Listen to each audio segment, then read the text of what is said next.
I'm David Cruz, and I'm a shipbuilder. I work inside the welding lab as a lab tech. We work on evaluating, testing, and creating weld procedures for everyone in the shipyard, from pipe to structure for everybody. So every welding procedure you use, we created in here.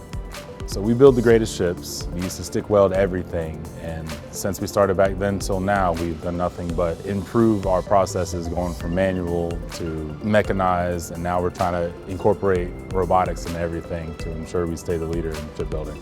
There's a lot of fancy stuff in here. Today I'm working with this collaborative welding robot, and we are creating the procedures so that we can pretty much mimic everything that we do by hand with the cobot. So what we have to do is ensure that it meets all Navy specs, and we have to weld in every position with every material type and have them completely tested through NDT and mechanicals and everything.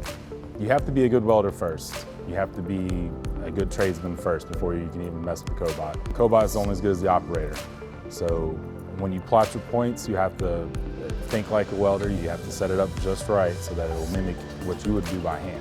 It is awesome seeing it in here. We do all our training in here with all the new people who get qualified to use it. The coolest part about that to me is when they get in here first to see it, because this is most people's first time ever seeing a collaborative welding robot before, and they're just excited as I was when I saw them, and it's pretty cool to see. You do see this technology everywhere, automotive and a lot of industrial places that build a lot of repetitive parts. We've tested a few, and not all of them can meet Navy spec in shipyard environments. So we have to be really careful on what it is we actually choose and allow in the yard.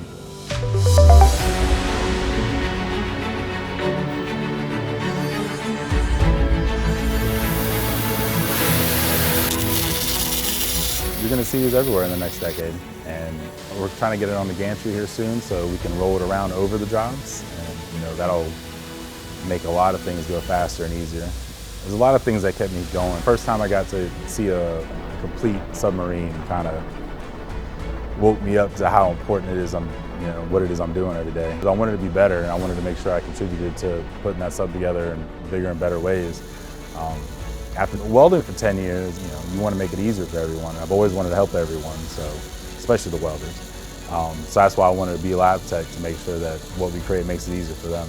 So our little corner of the world is very much different than everyone else's. Our main focus is just to make it easier for the ones out there, the ones in the trenches, the ones out there, in the tanks and doing all the hard work. It's here to help us. It's not here to replace us. Every welding procedure has come through here.